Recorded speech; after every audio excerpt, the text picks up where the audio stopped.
लो भाई, अब अपना डीजल फुल हो गया। अभी हम इसको जीरो करते हैं और यहाँ से देखते हैं फिर कितने किलोमीटर की एवरेज आती है। सारे ट्रिप को जीरो कर देते हैं। भाई देख रहे हो गाड़ी कितनी चली है, 58,074। कितनी गाड़ी चलने के बाद भी आज इसका रियल माइलेज टेस्ट होगा। कोई भी यूट्यूबर ने, कोई भी अभी जितना भी देखो, किसी भी बंदे ने इतनी पुरानी गाड़ी का कभी आज तक माइलेज टेस्ट नहीं किया।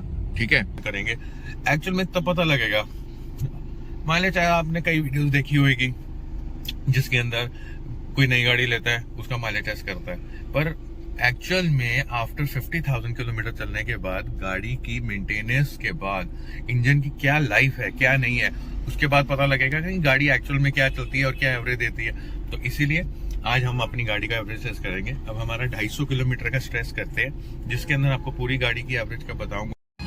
लो भाई, ब्यास पहुंच गए हैं। अब देखो यार, ब्यास का नजारा देखो यार।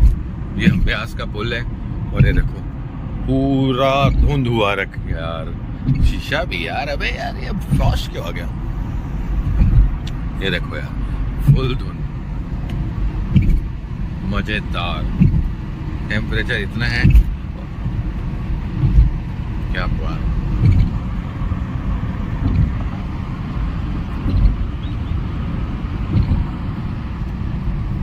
अब आपको मैं दिखाता हूँ मैं ब्यास चलने के बाद गाड़ी कितनी किलोमीटर चली है। 33 किलोमीटर के बाद आप देख सकते हैं average on C H time 23.5 देख रहे हैं, और स्पीड कितनी चल रही है 80 विद क्रूज कंट्रोल। वैसे भी इंडियन रोड्स का इतना सिस्टम हो चुका हुआ है कि यू शुड, आपको गाड़ी अराउंड इतनी 80 और 100 के बीच में चलानी चाहिए। उससे क्या होता है कि एक तो आपकी सेफ्टी रहती है, गाड़ी आपके कंट्रोल में रहती है। कल को कोई बंदा पीछे से भी आ रहा हो या कुछ है, वो उसको पास भी देने को मिलता है। भागने वाले यार भागते हैं, पूरे भागने दो, क्या करना है। देखो कैसे भाग रहा है। लो भाई, फर्स्ट हमारा अमृतसर के बाद जो रिलैक्सेशन पॉइंट है हवेली, देख रहे हो। पर यार रुकने का मूड नहीं कर रहा यार, आगे बहुत लेट हो गए यार। अब चलते हैं यार, आगे देखते हैं कहीं पे स्ट्रेचिंग ब्रेक लेंगे यार। अभी तो 1 घंटा भी नहीं हुआ निकले। हाँ, ऑलमोस्ट 1 घंटा तो हो गया यार। कोई बात नहीं, चेक कर लो भाई। दिस इज हवेली और यहाँ पे लोग, वेरी पॉपुलर एरिया। वापसी में आपको यहाँ पे मिलेंगे भाई। Still maintaining the average of ये still maintaining the average 24.5 and 80 kilometre. सोच सकते हैं भाई, इतनी एवरेज गाड़ी की और कंटिन्यूसली मेरी 80, 90, 100 किलोमीटर की स्पीड में चल रही है। That is more than sufficient, because highway में ट्रैफिक भी है। आपने देखा ही है कितना ट्रैफिक चल रहा है। तो इसलिए फिजिबल स्पीड के ऊपर चलो, जरूरी नहीं है कि 120, 130 किलोमीटर की स्पीड के ऊपर जाने का। तो इसीलिए it's okay, that is good. तो अभी तक तो ठीक चल रही है गाड़ी, एवरेज भी अच्छी दे रही है। अब देखते हैं लास्ट में पहुंच के हमारी एवरेज कितनी आएगी। बाकी आप उतनी देर बाहर का भी एंजॉय करो, सनराइज देखो। सनराइज क्या है यार, अब दोपहर का टाइम हो गया। अब तो आपको पता ही है सर्दियों में ऐसे ही होता है, जब आप एक तो काम पे जाने का दिल भी नहीं करता, मौसम उतना अच्छा होता है, और आपका बेड जब कोजी हुआ होता है तो कौन जाता है। तो भाई अमृतसर से हम चंडीगढ़ के लिए मुड़ने लगे हैं। अमृतसर से दो तीन रास्ते जाते हैं चंडीगढ़ के लिए जाने के लिए।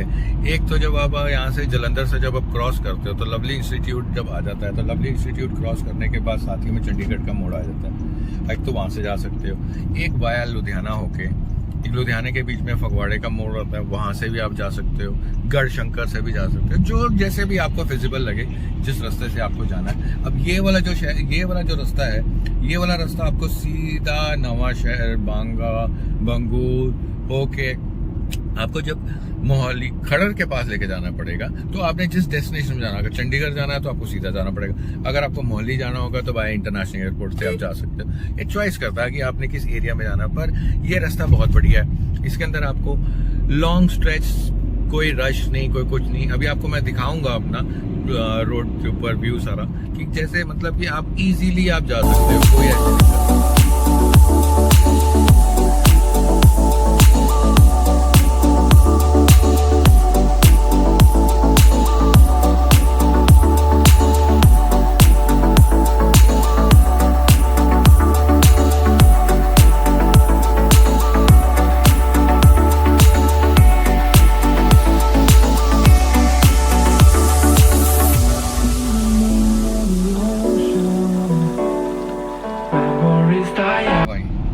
अभी एवरेज थोड़ा सा ट्रैफिक एरिया आने के करके एवरेज जो सी है अभी 1 पॉइंट ज़्यादा 24 से नीचे आ गई है, पर हम इसको मेंटेन करते हुए चलेंगे और इसी स्पीड के ऊपर चलेंगे। क्रूज लगा हुआ है, देखते हैं।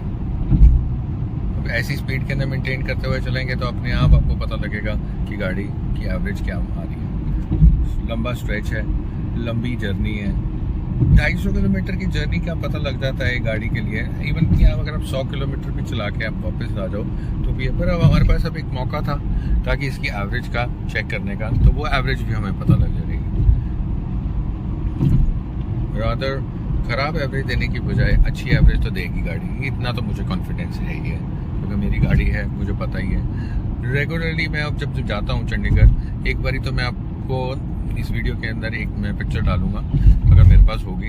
27.5 की एवरेज मैंने निकाली थी। It's more than sufficient man, कि इतनी एवरेज गाड़ी की निकालने का मतलब कि लाइक आई डोंट, मेरे पास तो वर्ड ही नहीं है एक्सप्रेस करने की। लाइक अगर हाई मतलब कि हाइब्रिड टेक्नोलॉजी और हाई क्रॉस टेक्नोलॉजी जो सी अभी आ रही है, इस टेक्नोलॉजी के बाद भी ये सारा डिपेंड करता है आपको अपना गाड़ी चलाने पे, कि गाड़ी आप किस वे से चलाते हो। अगर आप गाड़ी के ऊपर लोड डाल के चलाते हो या कुछ करके चलाते हो तो गाड़ी ऑब्वियसली एवरेज कम देगी। और खड़ी गाड़ी के ऊपर जब जैसे सिग्नल है, आजकल तो वैसे टेक्नोलॉजी अच्छी आ गई है, ऑटो स्टार्ट, ऑटो स्टॉप की, उसके अंदर बेनिफिट ये होता है कि आपका कंजम्पशन ऑफ तेल ऑयल जो सा है वो ज़्यादा नहीं लगता, तो जिससे आपकी जो सी है एवरेज भी अच्छी आ जाती है। अननेसेसरी गाड़ी को सबसे ज़्यादा गाड़ी की पावर जब इनिशियल स्टार्ट लेती है तो अब गाड़ी की जो सी पावर है तब ज़्यादा लगती है, जब पिस्टन को रन करने के लिए और आपके जो भी मल्टी पॉइंट फ्यूल इंजेक्शन, या अगर आपके पास पेट्रोल गाड़ी है और अगर आपके पास डीजल इंजेक्शन डीजल सिस्टम है तो उसके अंदर जो नोजल जब स्प्रे करती है उस टाइम जब तेल लगता है। तो अब देखो गाड़ी के अभी देखना, अब गाड़ी की जैसे जिस स्पीड पे मैं चल रहा हूँ, अभी आपको ये स्पीड जो है एवरेज जो सी है अभी 1 किलोमीटर की एवरेज बढ़ जाएगी। यही है कि गाड़ी को आप प्यार से चलाओ। गाड़ी जो सी है प्यार से चलने के लिए, रैश ड्राइविंग करने के लिए तो आपको पता ही है कि कितने एक्सीडेंट्स वगैरह होते हैं, तो उसका कोई फायदा नहीं है। तो इसीलिए अभी आगे मेंटेन करते हुए चलते हैं। अब अप्रॉक्सीमेट 114 किलोमीटर हमने कवर कर लिया। 114 किलोमीटर में इसकी गाड़ी की एवरेज टाइप 23.4 आ रही है, बिकॉज रश आ गया था और बीच में रुक गए थे। तो अब देखते हैं आगे कितनी है। तो भाई चंडीगढ़ के रास्ते में चंडीगढ़ खरड़ क्रॉस कर लिया है। अब आपको मैं एक्चुअल बताता हूँ कि जीपीएस के साथ जब हम आते हैं, कई बंदों को यहाँ पे खरड़ का रास्ता ढूंढने के लिए, जो हमने जीरकपुर के लिए अगर जाना हो, यहाँ से वो रास्ता कहाँ से निकलता है, आपने सीधा सीधा चलना है। बोर्ड के अकॉर्डिंगली आप चलोगे तो भी पहुँच जाओगे। हमने बेसिकली यहाँ से चंडीगढ़ नहीं पहुँचना, हमने यहाँ से इंटरनेशनल एयरपोर्ट के लिए मुड़ना। तो उस मोड़ का ध्यान रखना पड़ेगा भाई, बिकॉज अगर वो गलत मोड़ मुड़ गया तो आपका काम, फिर तो आप फंस गए भाई, फिर नहीं कुछ कह सकते, क्योंकि यही चीज़ है। इसीलिए मैं आपको रोड की साइड में मैंने कर दिया है। वो देखो इंटरनेशनल एयरपोर्ट का मोड क्या लिखा आ रहा है बोर्ड। अब हमने यहाँ से सीधा फ्लाईओवर की तरफ चढ़ना है, क्योंकि इधर अगर राइट साइड में कहीं जाएंगे तो वो सीधा चंडीगढ़ के लिए चला जाएगा। इसलिए अब हमारे को इंटरनेशनल एयरपोर्ट के लिए सीधा आगे जाना पड़ेगा। सीधा जाके फिर आगे बताऊंगा, क्योंकि इसीलिए आपको मैं रोड गाइड भी बन रहा हूँ ताकि आपके लिए ईजी भी हो। खरड़ स्ट्रेट है और चंडीगढ़ इधर है, देख रहे हो। तो इसीलिए ये चीज़ जो सी है, कई यूट्यूबर्स आपको बताते हैं, कई चीज़ नहीं बताते। अगर मैं आपको अपना चैनल बता रहा हूँ तो इसमें आपको मैं प्रॉपर नेविगेशन के साथ बताऊंगा। अब देख रहे हो, अब राइट लिखा हुआ चंडीगढ़, तो अब चंडीगढ़ के लिए राइट, ये चंडीगढ़ के लिए राइट हो गया। यहाँ पे भाई चंडीगढ़ की ड्राइविंग आपको बड़ी ध्यान से करनी पड़ेगी। कारण क्या है कि यहाँ पे एग्जिट और इन चेक करना पड़ेगा। अगर आपने गलत एग्जिट से ले लिया, जहाँ से रोड को इन आना है, तो भाई आपका चलाना है ऑन द स्पॉट का। इसीलिए ये चीज़ को आप बड़ा ध्यान से रख के करना। ये चौक आ गया जो आपको यहाँ से राउंड अबाउट से राइट लेके आपको इंटरनेशनल एयरपोर्ट के लिए जा सकता है। यहाँ का इंटरनेशनल एयरपोर्ट भी बहुत बढ़िया बना हुआ है। अगर कभी आपको टाइम लगे, मतलब आपने यहाँ से फ्लाइट पकड़नी हो या कुछ हो, तो आप literally you will guys enjoy this airport, very good airport.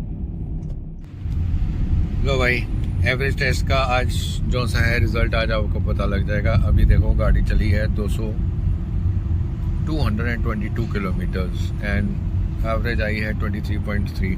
इतना रश होने के बाद भी भाई गाड़ी ने अच्छा परफॉर्मेंस किया है।